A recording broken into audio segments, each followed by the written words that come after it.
know how this is going to go, but I thought it was going to be time for a nice show and tell session. Chair, fellow speakers, inspiration. How often are we inspired to do something? Inspiration, be inspired. That's the theme of my speech tonight.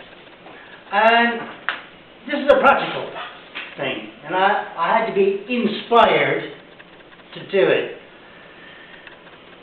What is the inspiration I'm talking about? Well, my youngest son is getting married next year. And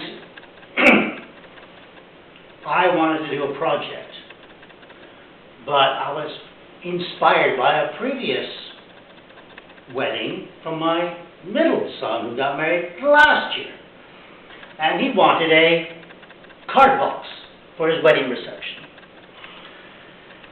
And he showed me a couple of online card boxes for the wedding reception, and I'm thinking, no, I could do something better than that.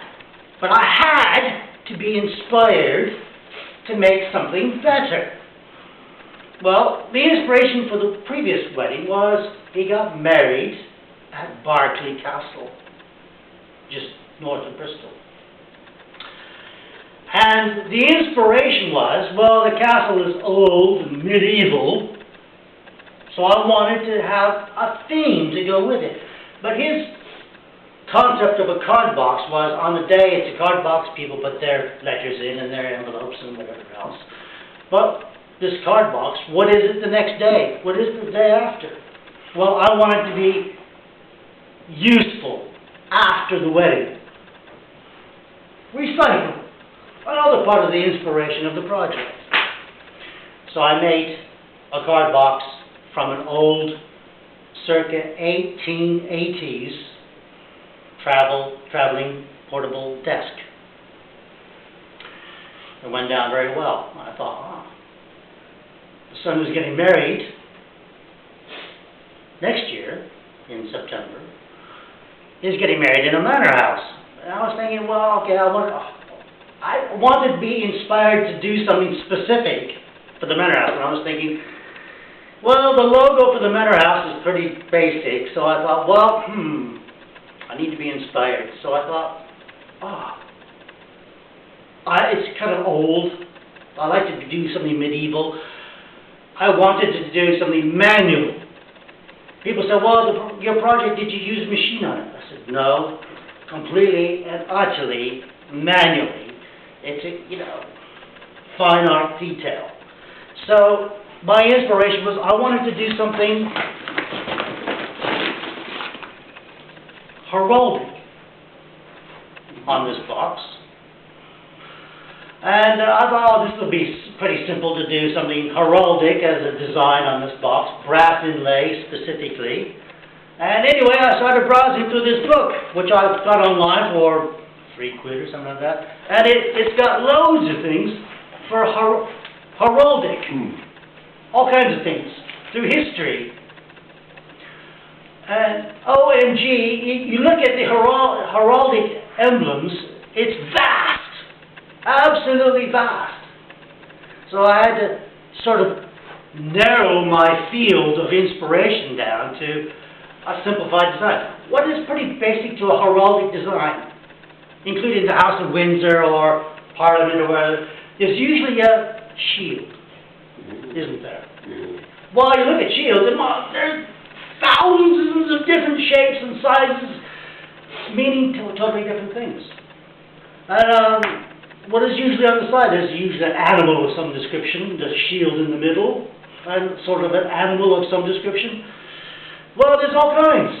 There could be snakes, it could be horses, it could be lions, it could be cats, it could be all sorts of things. So my God, I'm going through this book, I'm confused now.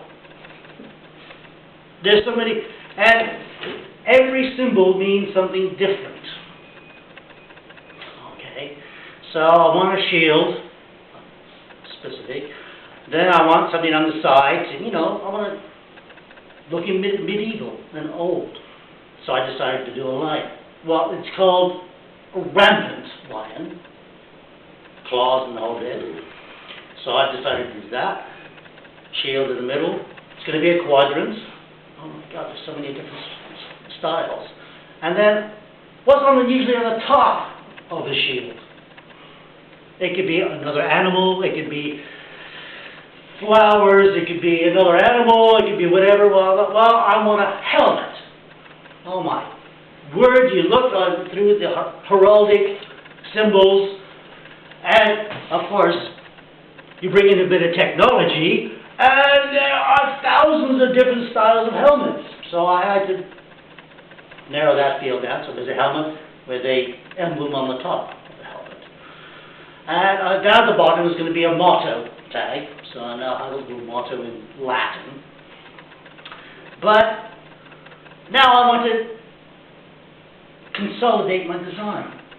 So what do I do now? Okay, I have all these 2D pictures, but for my brass inlay, my modern elements to the brass inlay is I want to make it semi-3D. Because you see brass inlay, it's all flat.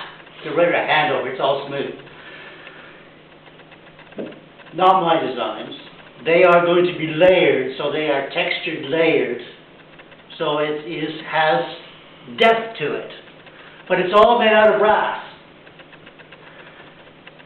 So you've got to take a 2D design and then incorporate how am I going to build it so it looks in depth, semi-3D. And it doesn't have to be an exact representation because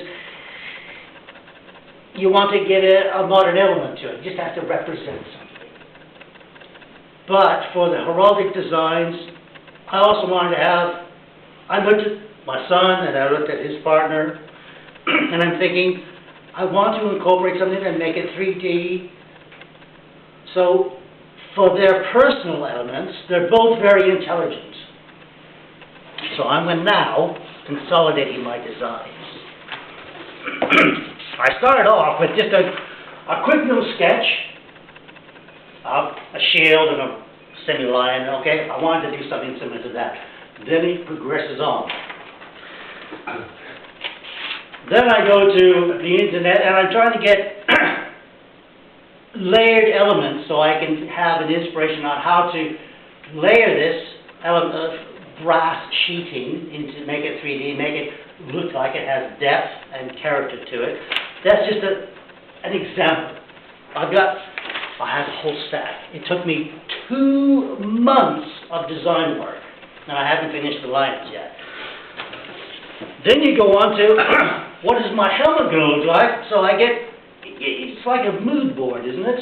You know, you just get loads of different types of helmets, and you kind of figure out, okay, well, which is the best one? Which one can I make semi-3D out of it? And more helmets, different styles. How do I make a 3D element out of it? Oh, it's complicated. It is very complicated. Of course, I made it complicated. And why not? I'm doing it by hand. No machines, no computer controls, nothing. These are more inspired elements to make it 3D. You know, but it's layered. And that's the start of my rampant lions on the side. But then you have to make, even though these might be too big for the box I'm putting it on, then you can get the general design, but then you have to scale it so it all sort of will fit on the top of the box. And it all looks proportional. So it's very complicated. Now both my son and his partner, very intelligent. They're both in the finance industry. So I decided to go, okay, what is an intelligent creature? I wanted to do an animal. It's a fox. And that represents intelligence and keenness, smartness. So I thought I'd do it's called a erased fox. But I wanted to do, that's too big. This is small, this is very small. I actually have the pieces I've started. I haven't finished the project. This is a project that's ongoing. So I started off by the larger designs, and then I do a lot of sketches. And I finally came up with, this is going to be incorporated in the shield. And down there is a portcullis which is security. I modified the portcullis. I have battlements on the top, and it's all 3D. And it's very small. And the fleur-de-lis, I've got so many designs for the fleur-de-lis that's on top of the helmet and everything else.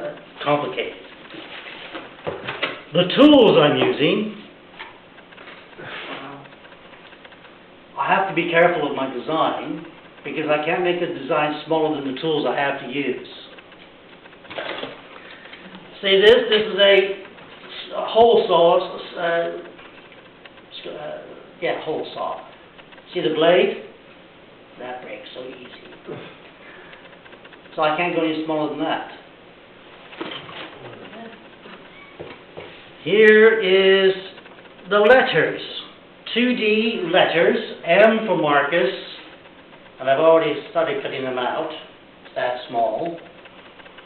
I haven't finished them, but I've layered 2 pieces. Oops, because it's going to be 3D. One of these is the bottom part, and I have to modify and take away some stuff to make it look 3D. That's just a letter. This is an R. So it's pretty small. Takes me quite a while to do that. This is going to take longer than 10 minutes, but who cares? I've got more stuff. And then this is the shield, the actual size of the shield. I've taken paper with a design on it, glued it on there. This is a temporary cutout. And because the shield I wanted semi-3D, this is the outline, which is going to sit on top of here. Remember, this is all going to be brass. And in order to make it give an appearance of 3D, some of it is going to be polished, and some of it is going to be brushed, so it stands out. The fox, which is called an erased fox, I've modified it. I've created a brand new heraldic design. It's still a fox, but I called it an observant fox because the fox is that small, but there's another element here also. The fox, instead of standing profile this way, it's actually sat this way with the head turned. Whoa. And I made that into a 3D element. You can come up afterwards and have a look at this, and I'll put it all together for you. But that's all going to sit inside the shield. The shield alone has 12 elements. It might have 13. Then there's the portcullis. The top part of the portcullis is I've made a brand new design, and I put a battlements on the top. So I've never seen that before. So I've made 2 brand new heraldic designs, and I would like to register them, but it costs 10,000 every quid just to register.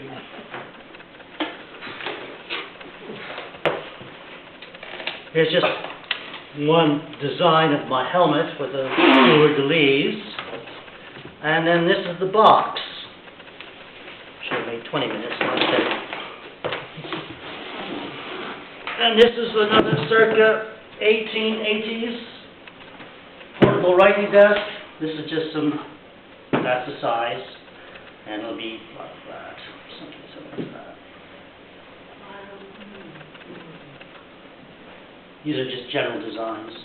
So, I have to be careful what I do, because once I start cutting away, normally all the brass inlays is flat. Well, this is going to be 3D up to 5 layers deep. And then this is the desk.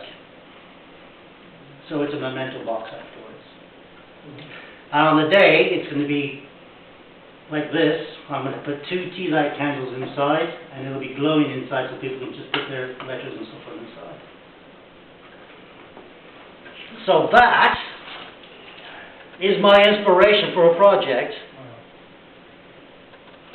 I've overrun, but who cares?